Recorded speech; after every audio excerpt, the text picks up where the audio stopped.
We're both Jane Roy.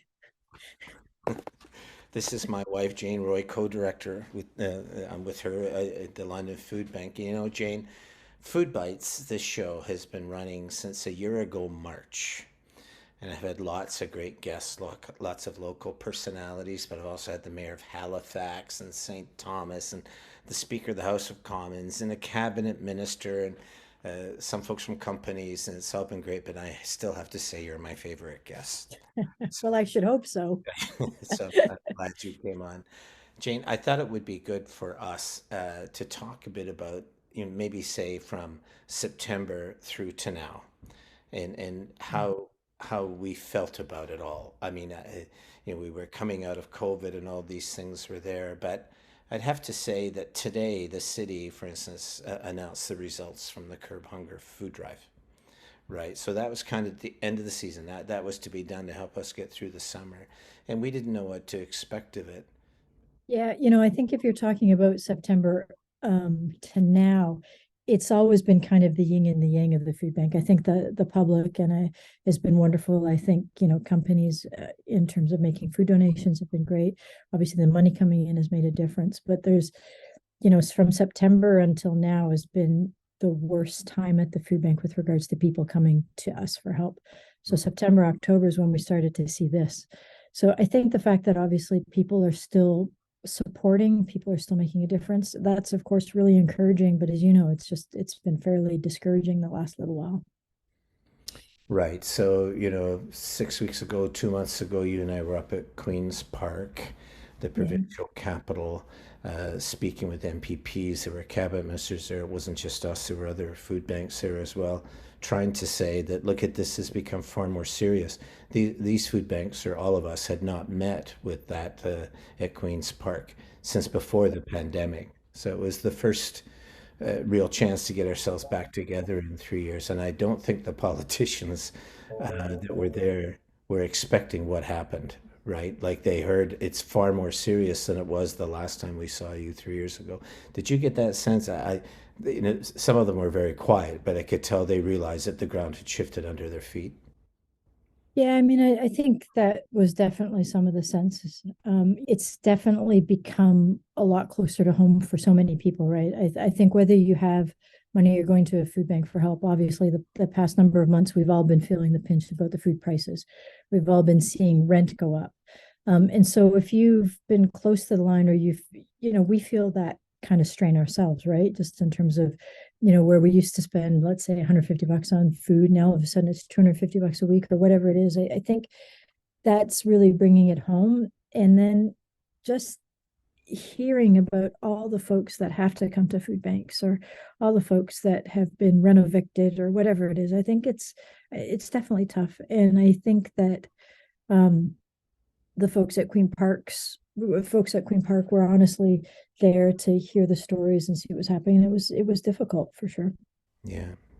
So, I just feel that all of us, I don't mean just food banks, but everybody in society in general, is actually not sure where we're at. I think that they so longed for COVID to end, and then to kind of get back to things. I knew we had problems before COVID got started, but then I think they thought, well, at least we'll go back to that. And it reminded me of the times all those years ago. You and I were there at the very first drive we had as a food bank way back in 1986, 87, right? And in which people thought that's when food banks first got started. But the feeling was, well, after the recession is over, things will go back to normal. We can get on with our lives and we don't need to have food banks anymore. And it never worked like that. We've had a number of recessions since, including the huge one back in 2007.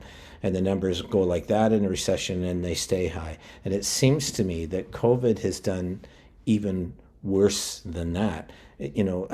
Our numbers are high, but they continue to climb. They're not leveling off.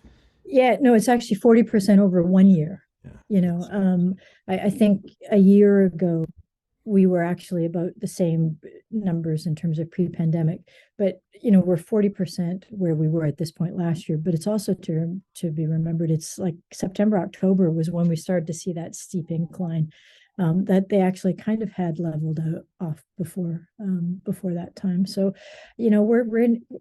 and we always talk about stats, but we always, you and I always talk about how stats are individual people, their families going through. So we're, right now it's 5,500 families a month. We've never been this busy.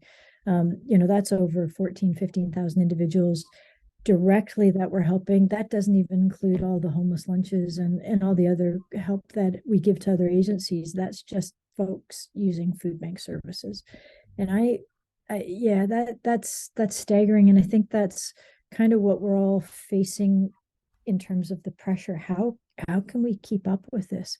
You started the session today with talking about how great the London Public is, and that's definitely the one thing that we're kind of we're finding encouraging. So I want to share some good news with you a little bit. So Sue Cadry popped in today and let us know that we're going to be one of the recipients of the Cadry golf tournament, which is amazing. So those kind of things that happen are like definitely encouraging because the public is there. But that flip side that you're talking about is actually quite oppressive. Just thinking about what everybody's going through. Yeah, it's my sense we're all kind of confused and don't know what's going to come of it all. To add to that too, we would honestly have to talk about business cares, correct, in the business community in London, not just business cares, but the chamber and others who've, they've really come through again this year. I know going into it at Christmas time, Wayne Dunn, who organized Business Cares, he got a boost from the Chamber of Commerce, who donated towards that particular cause. But I think also he really wondered how we were going to do this year.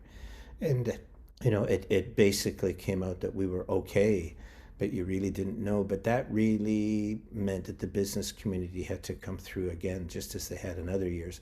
And as difficult as it has been for us as families and as individuals, it's also true it hasn't been an easy time for businesses either, and that they're having a tough time getting through it. So, but you're right. Even talking to business leaders, I did even last week, they're confused. They don't know how to predict what's going to happen in the future.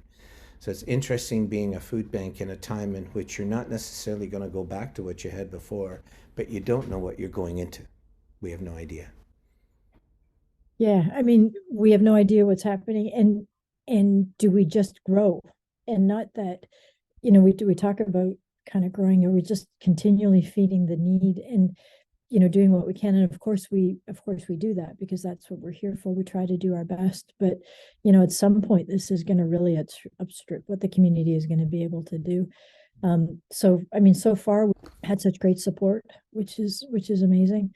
But it's definitely it's really tough. I mean, as both you and I know, we've had some really good friends who've been involved in the food bank movement for so long that are retiring, and it's so discouraging for them. But when is it going to end? And that's one thing lots of people don't know. Yeah, a couple of weeks ago we had all the food banks in Ontario meet for their annual meeting up in Cambridge, and we were part of that.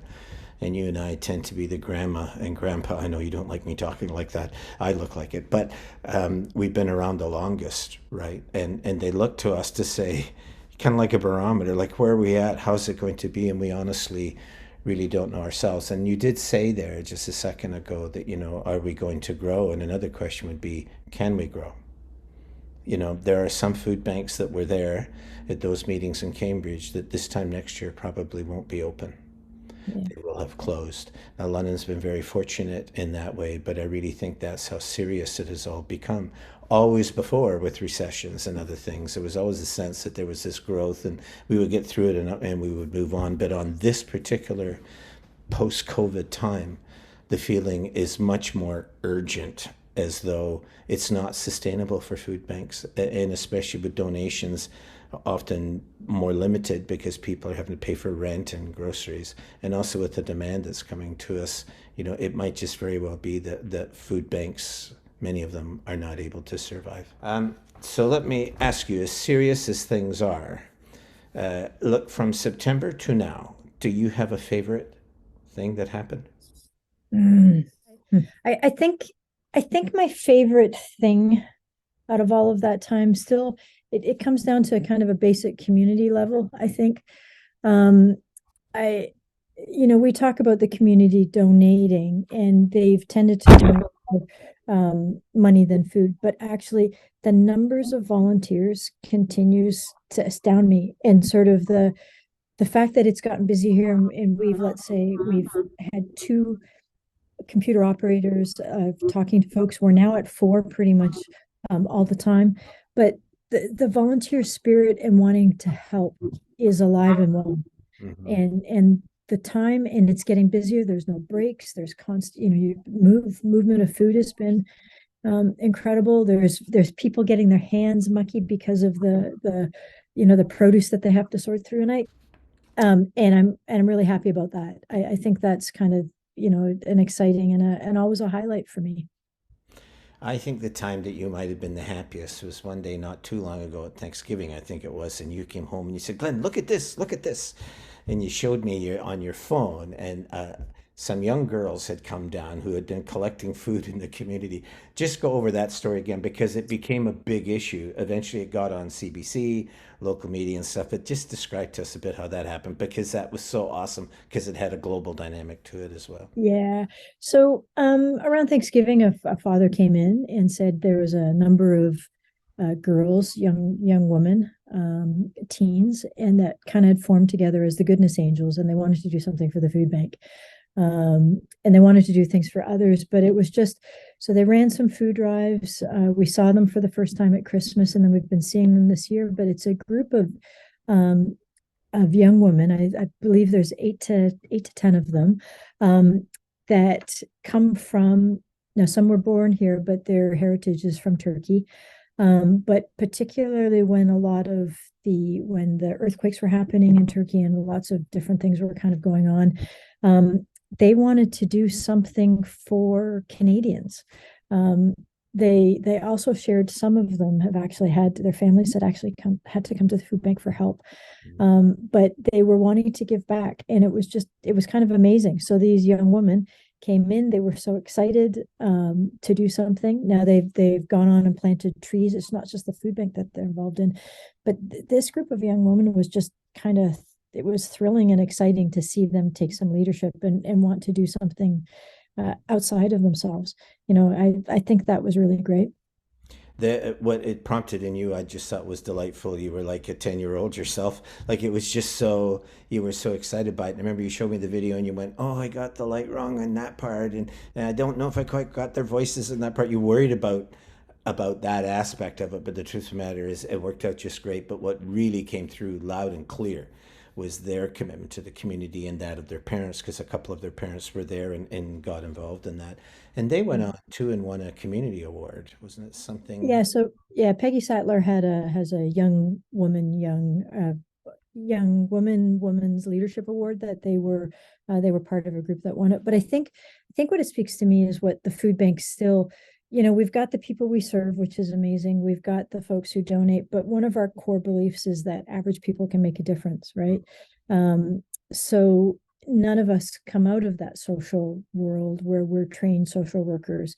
But we're examples of the community wanting to care. And so I think that these girls, this group, all the volunteers are real, like, wonderful examples of that. When you just kind of show up, you can make a real difference. And we always talk about how, anybody can do something. And that's all that it really takes. So whether it's a can of tuna, whether it's an hour, if we're all trying to make a difference, that's how we make a difference as a community. And the food bank for us has always been kind of that expression, an expression of London's generosity. So I think that still excites me. I know it still excites you, and it's still wonderful to see that that's still a real core tenet of what we believe in. Yeah, that's right. You say that so well. So, aren't you going to ask me what my favorite part was? Hmm? Really? I guess that's absolutely true. You're right. So, Glenn, what exactly is your favorite part of the last six I months? think I had kind of two. I think one was as Christmas came and went along, and I began to realize just how many volunteers we had, just how many businesses were taking part. At the same time, we were getting all these agencies asking us for assistance. And I remember wondering going into that drive, because you never know what's going to happen with food drives.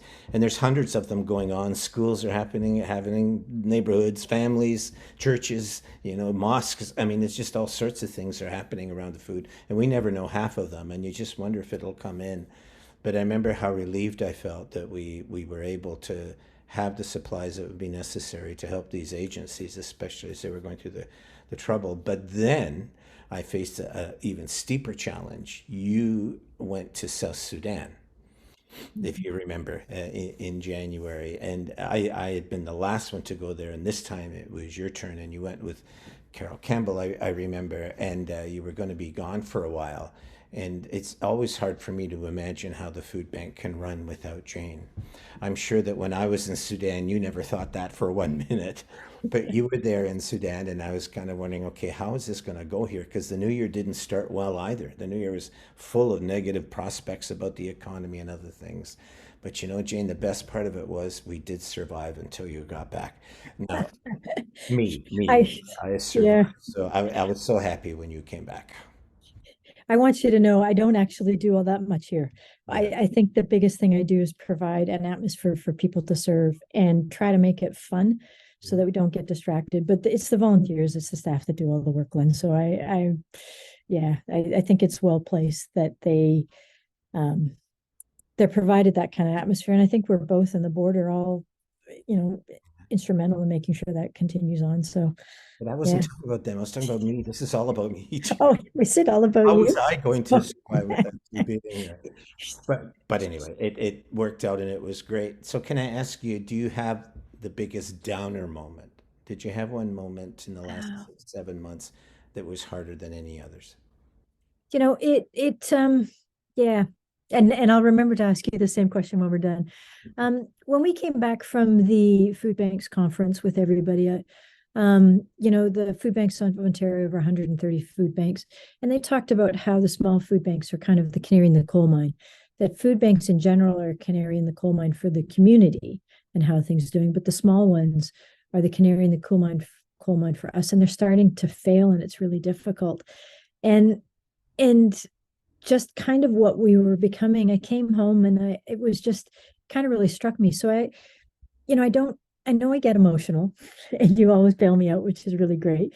When I talk about personal stories, but about the food bank, it's been about the volunteers. And so I was speaking at a Tampon Tuesday event, and it's the first time I've kind of talked about just that kind of strain, and I got really emotional about it because I think it's tough seeing what is going to happen in the future, and it's tough knowing that there's so many people really struggling. There really is so many people struggling, and that I think that oppression is one of the first times I really felt that, and then expressing that to others, because I tend to be the positive, thank you, let's go together. I think you tend to really see those deeper rooted things. So let me turn that back on you. What's been the most difficult moment? When you went to South Sudan, no, I already said that. The I think there were two. I think in looking through, I was realizing that we keep talking about food insecurity, and then we talk about food security as it's though you give it, you give people a hamper, or a meal if they're homeless, and that's food security for them. But it's not, right? It's something that really helps them in that moment, which is great. But true food security would be where, as the United Nations defines it, we even define it here in London from City Hall, that food security is this ability for people to be able to go to where they need to be able to find affordable, local, fresh food, right? That is really food security. And in my looking at that and realizing, we're not even close to it. And I remember hearing the economic news that I was speaking to a businessman a couple of months ago and said, when was Canada's best year economically? When did it go better than at any other time in our history? And he didn't know, but it was 2019, and for the first Wow. time ever, we passed $2 trillion in gross domestic product. We'd never Wow. been done that before. And yet, homelessness is far greater while all that money is here, right? Rents are far more expensive while all that money is here. Hunger is rampant, right? Young people can't afford university. We have people talking about privatizing healthcare because we can't afford it. And you're sitting there going, what? Like, what's going on? And I think that knowledge for me, that we actually have the tools to handle these problems, but that we are not doing it. And perhaps we're not even close to getting it and understanding what we have to do. So it is my sense that although the money and the wealth is in Canada, we are constructed in such a way now that we can no longer control these excesses that are happening around things like hunger and homelessness. And that was one. The second one was I remember speaking to, I won't say who it is, he just retired, but I remember speaking to somebody from the media who just said, Glenn, the media is just kind of done. They're not going to be able to get out and cover stories anymore and that kind of stuff. And he said, you're going to see some places closing down, which you and I just saw this week when Yeah. CTBK announced that they were shutting down. And I realized that who will tell the stories of these things? Like the newspaper doesn't have as many reporters. Radio stations don't either. Television stations are struggling. So, how will these stories that are so important and germane to where Londoners are living, how are they going to hear that as these corporate decisions are made and the light goes out in all of these different communities and stories are not being told? I think that has really, maybe more than anything else, has worried me the most Mhm. because I think there are just so many fantastic agencies out there doing some wonderful jobs and funders as well that are doing great, great work. But we're Yeah. not hearing about them nearly as much as we used to. So that's a long answer to your question. But both of those things, we don't have the money in the right place, and we don't have the media being able to tell those stories to the degree that they could before. And you and I know those media people. We know them Yeah. so well. In fact, I was just up at CTV just before we came on to this, Jane, and you remember you're up there. They got one of the old cameras that was there when it was part of the CBC network. And then they Mhm. got the screen pattern thing on a TV there. So I took a picture of myself there because I remember doing that back in 1987 when we first were getting going at the food bank. We knew all of these people. They were fantastic storytellers and were able to take what we were struggling to convey, and they knew how to do it, and their voices are slowly going silent, not from anything that they have done, but from decisions at higher levels that we don't fully understand. I think that worries me. Who will tell the stories? Yeah. I mean, the platform's all different, right? So I think what you're talking about was we had that collective platform that we all were part of. And now, there's social media, or so there's the splintering of all of these different groups, and we ourselves are all splintered, right? Like we talk to the people that talk like us, we or think like us, and we don't necessarily come together as a greater whole. And the media, and particularly the traditional medias you're talking about, was one place that we could do that. Yeah. Just definitely true, definitely difficult. It means that groups will have to start doing their own storytelling. And, that's not easy. Most of the agencies we know, like we only have 7, 8 staff, right? That's it. Other food banks our size have way more and have communications people, so on and so forth. We do well because we've got all these volunteers. But other agencies are just working like crazy and they don't have time to do all these sophisticated, packages on whether it's digital newsletters or their own videos or whatever. They're just too busy meeting the needs that are there. And if that is the case, then who will tell their story? I really do worry about it. One of the good things, though, and especially at this time of year, is that the fresh food component of the food bank has really mushroomed, right? Like we're Yeah. close at 55% now. And I remember a few years ago, we decided we should start moving in that direction, but I had no idea it would move as quickly as it did. I mean, you started the show with Curb Hunger. Yeah. Curb Hunger food drive is actually morphed into Curb Hunger campaign. And part of that is because the focus is on the fresh. And part of the reason it went so well was because of the fresh produce, bread, pastries, milk, dairy that gets picked up from grocery stores, or gets donated from farms around the area, or food companies, et cetera. So I think, that's um, That's obviously really important in terms of the nutritional system of it. But particularly the refresh, we call it refresh, the things that come from the grocery stores. Basically, some of that produce is destined for the compost bins. So we're able to bring it here. We sort it. We end up having to sort a lot of it into the compost bins, but the ability to get still healthy, good, fresh produce out to people makes a big difference. And so, yeah, when you look at the hampers and the things that we're giving, yeah, a lot of that is that milk and the eggs and the fresh produce, the meats. It makes a really big difference for sure. I was shocked. I mean, the day before the press conference there last week for the Curb Hunger thing, we had it at the back of the food bank beside the greenhouse and the outside gardens that we have, and I just heard from Jay Stanford from the city that Community Refresh, which is this program, it's the food bank business cares, it's the City of London, it's the grocery stores all cooperated on this together to divert that food from landfills. So grocery stores have to get it to us earlier so we can get it out to different people. But in the 5 years that it's been running, it's 2.2 million pounds of food that it raised. Yeah. I'm not sure 5 years ago when we were thinking about how we're going to do more fresh food, I'm not sure that part of it entered into our thinking, but it's definitely become a reality to us, and it's really allowed us to put far more nutritious and fresh products into the hampers and the stuff we give to other agencies.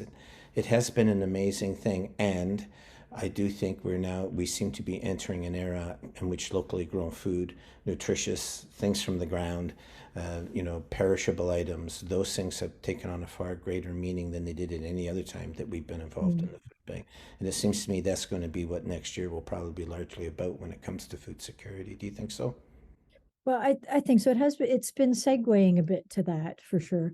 I think when you look at so you look at the where most of the fresh product come from, and it comes from this refresh idea. It comes from, getting the food that is high enough up the transportation chain that we can get it soon enough to get it out, but would actually be destined for landfill or be destined to go out.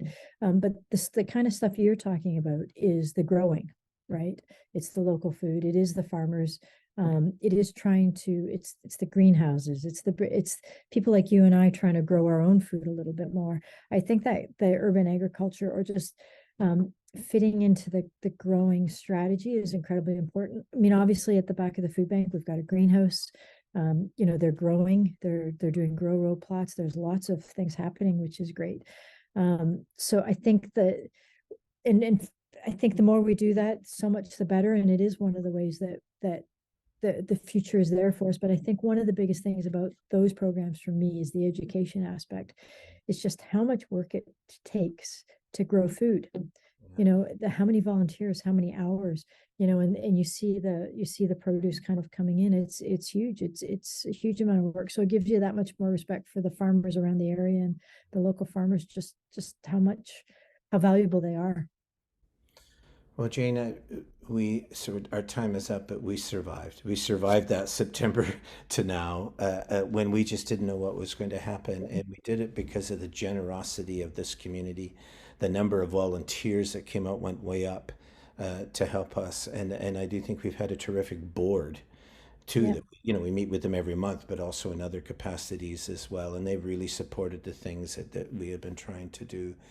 But I just don't know. I think as we move forward into this coming fall, we'll see what happens, and I'll talk to you again at that point. But for right now, we didn't so much just survive, we prevailed. We were able to stay on top of that wave only because that Londoners were able to donate that extra degree that helped us to meet the demand. It's been pretty special for us both. So I really appreciate you coming and being on this. You're my favorite guest, as I said. And hope you have a great summer because it's going to be with me. And then we'll talk to you again in the fall. Yeah, no, thanks.